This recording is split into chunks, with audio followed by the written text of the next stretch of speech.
दरभंगा बिहार के अंदर जो अभद्र भाषा का प्रयोग कर रही है कांग्रेस पार्टी के कार्यकर्ता मोदी जी के बाकी के लिए, कहीं ना कहीं लगता नहीं सर ये बहुत गलत बात देखिए, हमें ये नहीं पता कि वहाँ पे वो कांग्रेस के कार्यकर्ता ही ऐसी अभद्र भाषा का इस्तेमाल किए होंगे। ये बदनाम करने के लिए इनके अपने भी लोग होते हैं बीजेपी के कार्यकर्ताओं जो इस तरीके की अफवाहें फैलाते हैं। लेकिन सबसे बड़ी बात है कि बिहार में की जनता जो है बीजेपी से नाराज है और बीजेपी की जो कार्यशैली है उससे भी काफ़ी नाराज है। और वहाँ पे नीतीश गवर्नमेंट है उससे लोग काफ़ी क्षुब्ध हैं और उनसे नाराज चल रहे हैं। ये जो 2014 में जब इन्होंने सरकार बनाई उस समय आपको पता होगा कि इन्होंने कहा था जब 15 लाख रुपए हर एक भारतीय के अकाउंट में आएंगे, काला धन वापस लाएंगे। इन्होंने नहीं लाए। है। दूसरी बात, इन्होंने जब गवर्नमेंट बनाई तो इन्होंने कहा जीएसटी में बहुत अच्छा हम सुधार करेंगे और जीएसटी लेके आए नया कानून, वो भी इनसे नहीं चला। 2000 की नोट लेके आए, नोटबंदी कराई, वो नोट भी नहीं चला पाए।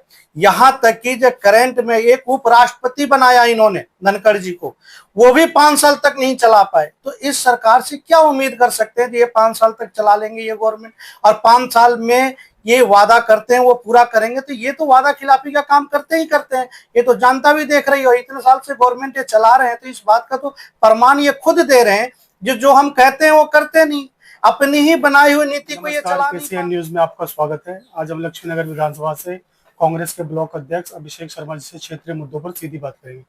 शर्मा जी, खबर कंट्रोल न्यूज में आपका बहुत बहुत स्वागत है सर। आप सब बोले। आपको भी स्वागत है और आपके जितने भी श्रोता है सबको नमस्कार। सबसे पहले हमारे दर्शकों को बताएं सर, जो दरभंगा बिहार के अंदर जो अभद्र भाषा का प्रयोग कर रही है कांग्रेस पार्टी के कार्यकर्ता मोदी जी के बाकी के लिए, कहीं ना कहीं लगता नहीं सर ये बहुत गलत बात देखिए, हमें ये नहीं पता कि वहाँ पे वो कांग्रेस के कार्यकर्ता ही ऐसी अभद्र भाषा का इस्तेमाल किए होंगे। ये बदनाम करने के लिए इनके अपने भी लोग होते हैं बीजेपी के कार्यकर्ताओं जो इस तरीके की अफवाहें फैलाते हैं। लेकिन सबसे बड़ी बात है कि बिहार में की जनता जो है बीजेपी से नाराज है और बीजेपी की जो कार्यशैली है उससे भी काफ़ी नाराज है। और वहाँ पे नीतीश गवर्नमेंट है उससे लोग काफ़ी क्षुब्ध हैं और उनसे नाराज चल रहे हैं। तो मेरा कहना यह है कि बीजेपी के लोग इस तरीके की बातें करें, जब प्रधानमंत्री ने और बीजेपी के लोगों ने हमारी नेता सोनिया गांधी के लिए जर्सी गाय जैसे अभद्र भाषा का प्रयोग किया था इन्होंने, तो उस बात के लिए क्या प्रधानमंत्री माफी मांगेंगे? क्या बीजेपी के जो लीडर हैं वो माफी मांगने को तैयार हैं? वो कभी भी माफी मांगने को तैयार नहीं। तो अभद्र भाषा का प्रयोग तो बीजेपी के ही लीडर जो है करते हैं और प्रधानमंत्री तो अभद्र भाषा का प्रयोग करते ही करते हैं। उनके साथ के और भी जो लीडर्स हैं वो भी अभद्र भाषा का प्रयोग करते हैं। तो कांग्रेस तो हमेशा शैलियों में या लिहाजा में रह के बात करती है और भारत के लिए हमेशा काम करने के लिए जुझारू है और काम करती रहती है और आगे भी काम करेगी। लेकिन इन्होंने कभी भी इन बातों के लिए जो आए सरकार में उन्होंने काम नहीं किया कभी। वहीं सर बिहार की बात करें तो दो गुट आपस में उनकी लड़ाई झगड़े हो रहे हैं सर, भाजपा और कांग्रेस के सर, और आरजेडी। इसको लेकर क्या कहना चाहेंगे सर? देखिए, भाजपा तो वहां पे बिहार में लड़ाई में कहीं है ही नहीं, क्योंकि भाजपा ने दिल्ली में अभी रिसेंटली गवर्नमेंट बनाई है जो कि केवल झूठे वादे करके बनाए। उन्होंने ये कहा था जब महिलाओं को हम 2500 रुपये देंगे, जो कि वो वादा पूरा नहीं किया। स्कूल की कंडीशन जो फीस बढ़ा दी इन्होंने, जो यहाँ पे अभिभावक परेशान है। तो ये तो जुमले की सरकार है, झूठे वादे करती है और वादा करके गवर्नमेंट बना लेती है। उसके बाद जितने भी वादे होते हैं इनके, जितने भी इनके घोषणा पत्र होते हैं, सब फेल हो जाते हैं। अभी बारिश हुई है, आप देखिए पूरे दिल्ली में जगह जगह इतनी पानियां भर गई। जो पानी को लेके ये राजनीतिक करते थे वो राजनीतिक आज कहाँ चली गई? रेखा गुप्ता जी इस बात के लिए माफी मांगेंगी जब हमने दिल्ली से वादा किया था और मैं वादा पूरा नहीं कर रहा? कभी भी इन्होंने माफी मांगने काम नहीं किया, ना कभी कहेंगी ये जब हमने करा।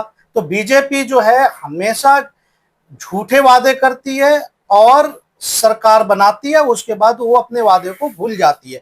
तो मैं तो बिहार के जनता से भी ये कहूंगा, ये बीजेपी के बातों में ना आए, इनके बहकावे में ना आए, और जेडीयू के जो नीतीश कुमार जी हैं उनके बहकावे में ना आए, क्योंकि ये केवल जुमलों की सरकार है, ये झूठे वादा करती है और वादा खिलाफी का ये काम करती है। जिस तरह सर आप कह रहे हो कि जुमलों की सरकार है, कहीं ना कहीं लगता नहीं से इससे उल्टा वोट नुकसान कांग्रेस को ही होने जाएगा सर।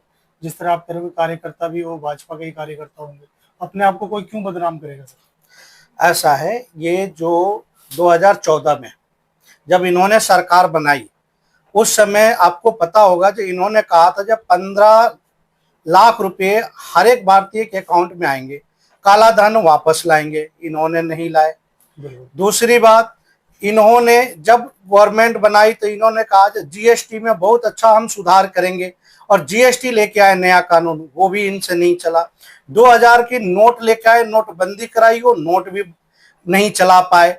यहां तक कि जो करंट में एक उपराष्ट्रपति बनाया इन्होंने धनखड़ जी को, वो भी 5 साल तक नहीं चला पाए। तो इस सरकार से क्या उम्मीद कर सकते हैं कि ये 5 साल तक चला लेंगे ये गवर्नमेंट, और 5 साल में ये वादा करते हैं वो पूरा करेंगे? तो ये तो वादा खिलाफी का काम करते ही करते हैं, ये तो जनता भी देख रही हो। इतने साल से गवर्नमेंट ये चला रहे हैं, तो इस बात का तो प्रमाण ये खुद दे रहे हैं। जो हम कहते हैं वो करते नहीं, अपनी ही बनाई हुई नीति को ये चला नहीं पाते हैं। तो इनकी नियत और नीति दोनों साफ दिखाई दे रही है कि किस तरीके की गवर्नमेंट है ये।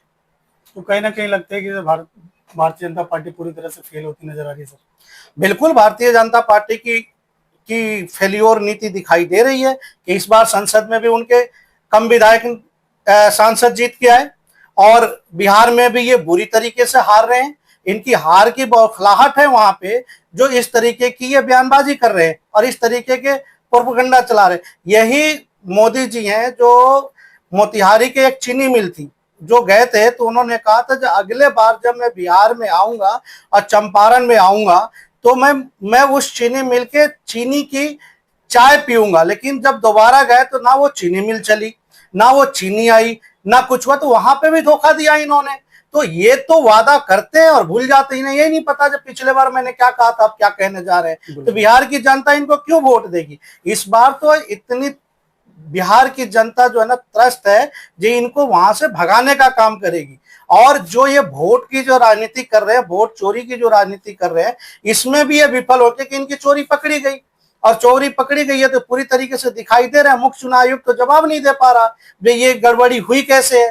तो इस कंडीशन में अब तो ये बिल्कुल बैकफुट पे हैं, और बिहार में तो बुरी तरीके से बीजेपी आ रही है, वहां से इनकी शुरुआत शुरू हो रही है।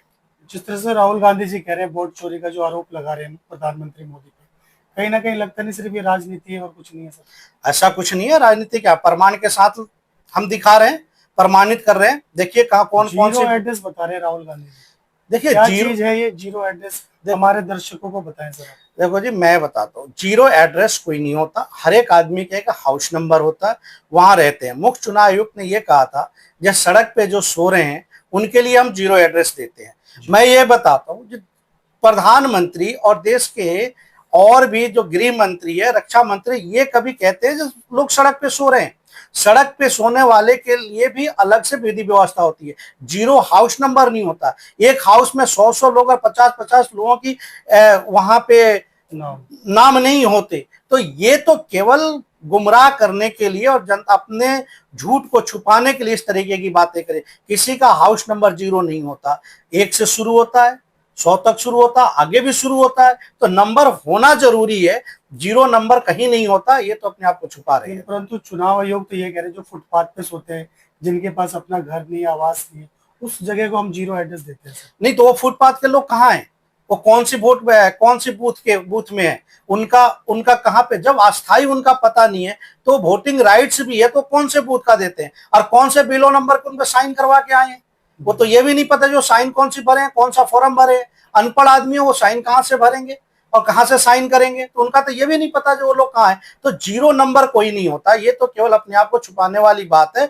और मुख्य चुनाव आयुक्त ने एक बड़ी अच्छी वो बातें कही थी, जे हम जो है ना सीसीटीवी फुटेज नहीं दे सकते। आपको याद होगा सीसीटीवी फुटेज की जो बातें कर रहे हैं, जब वोट देते समय महिलाओं की, जो मुस्लिम महिलाएं बुर्का पहन के वोट देने जाए, उनके बुर्के को उठा के शक्ल देख के जब अंदर वोटिंग हो सकती है तो आप सीसीटीवी फुटेज क्यों नहीं दे सकते? इसी की तो हम मांग कर रहे हैं, तो इससे बचाव क्यों है?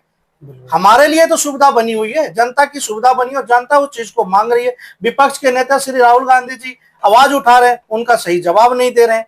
उनसे तो कह रहे हैं कि आप एफिडेविट दीजिए, अनुराग ठाकुर जी के पास है तो उनसे तो आप एफिडेविट नहीं बन दे रहे, मांग रहे हैं। तो आप किस तरीके की राजनीति कर रहे हैं? कुछ अंत में हमारे दर्शकों को कहना चाहेंगे अभिषेक जी? मैं तो दर्शकों से यही अपील करूंगा कि ये झूठी सरकार को देखें, इनके पिछले से जब सरकार बनी तब से लेके अब तक का जो है इनका रिकॉर्ड देखें और देखने के बाद ये जस्टिफाई करें कि ये सरकार चलने लायक है या नहीं है। इनको अब ये दिन आ गए हैं जो इनको सत्ता से भगाना है और कांग्रेस को दोबारा लाना है। बहुत बहुत धन्यवाद अभिषेक जी, आपका अपने समय निकाल कर हमसे बात की सर। शुक्रिया, धन्यवाद सर आपको।